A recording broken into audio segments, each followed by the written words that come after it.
Je m'appelle Abigail. Je veux te raconter une histoire à propos de quelque chose qui s'est passé dans ma famille.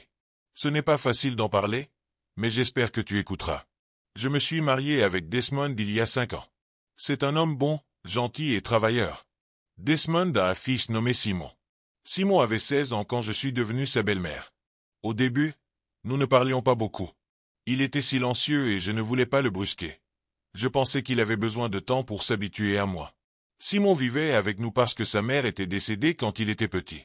Desmond travaillait de longues heures. Alors Simon et moi passions beaucoup de temps à la maison ensemble. J'essayais de m'occuper de lui, de cuisiner pour lui et de rendre la maison chaleureuse. Un jour, je lui ai demandé: « Comment s'est passée l'école aujourd'hui, Simon ?»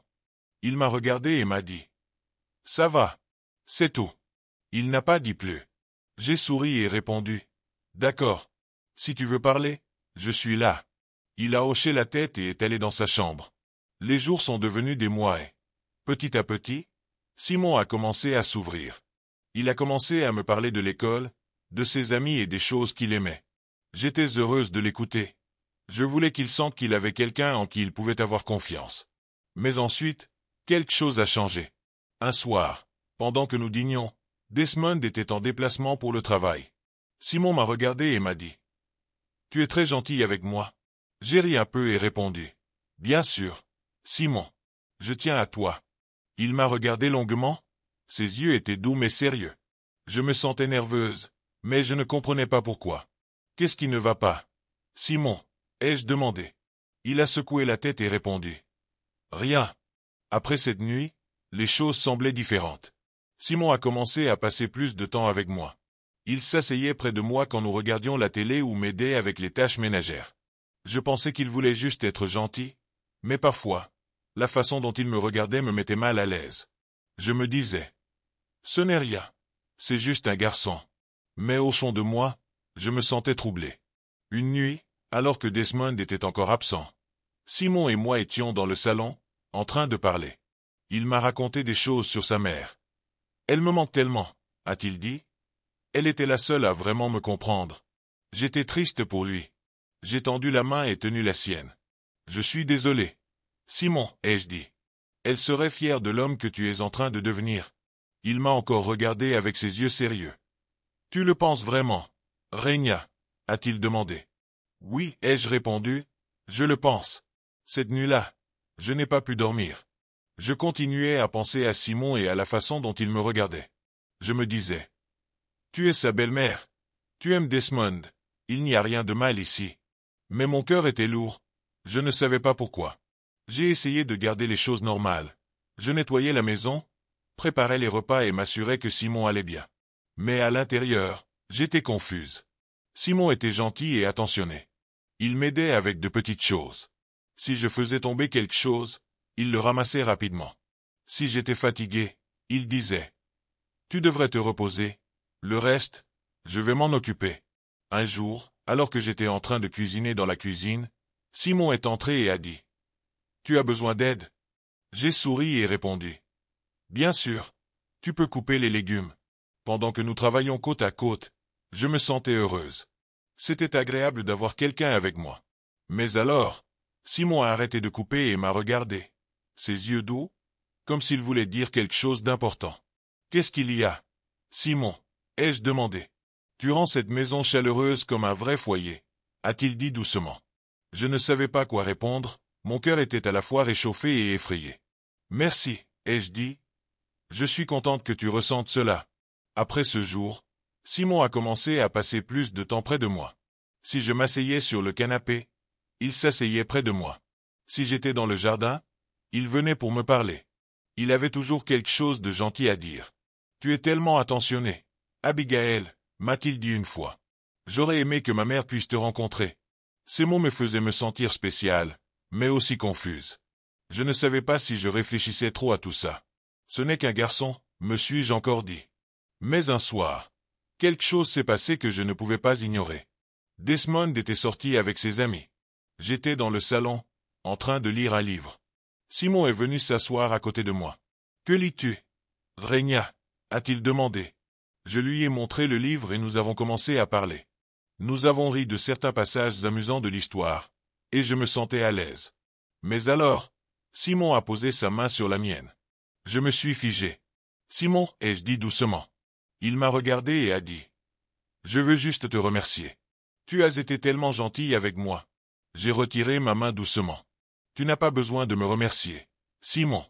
Nous sommes une famille, » ai-je dit en essayant de sourire. Mais à l'intérieur, je sentais que quelque chose n'allait pas. Je suis allé me coucher tôt ce soir-là, mais je n'arrivais pas à dormir.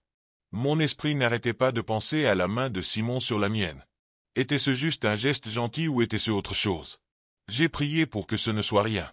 Je me suis dit, « Tu réfléchis trop. Tout est innocent. » Mais au fond de moi, je savais que les choses changeaient. Les jours après cette nuit semblaient étranges. J'essayais d'agir normalement, mais les choses ne semblaient plus les mêmes. J'évitais autant que possible d'être seul avec Simon. Je me disais que c'était mieux ainsi.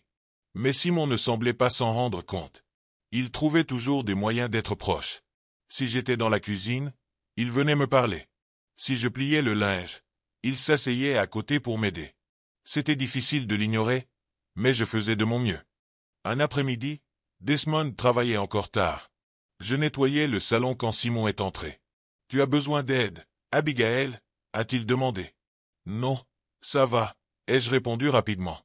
Je ne voulais pas qu'il reste, mais il ne partait pas. Au lieu de cela, il s'est assis sur le canapé et m'a regardé. « Tu es toujours si occupé », a-t-il dit. « Tu ne le ressens pas. » J'ai souri un peu et dit, « Il y a toujours quelque chose à faire dans la maison. » Il s'est levé et s'est approché de moi. « Tu fais tellement pour nous, » a-t-il dit. « Tu rends cette maison vivante. »« Merci, Simon », ai-je répondu en essayant de garder ma voix calme. Puis il a fait quelque chose à quoi je ne m'attendais pas. Il a tendu la main et touché mon épaule. Ce n'était pas un grand geste, mais cela a fait battre mon cœur à toute vitesse. « Simon », ai-je dit fermement en reculant. « Qu'est-ce que tu fais ?» Il m'a regardé, les yeux pleins d'émotion. « Je ne sais pas comment dire ça, » a-t-il dit. « Mais je tiens à toi plus que je ne devrais. » Je suis resté figé, mon esprit tournant à toute vitesse. « Simon, arrête, ai-je dit. Tu ne peux pas parler comme ça. Je suis ta belle-mère. »« Je sais, » a-t-il répondu rapidement.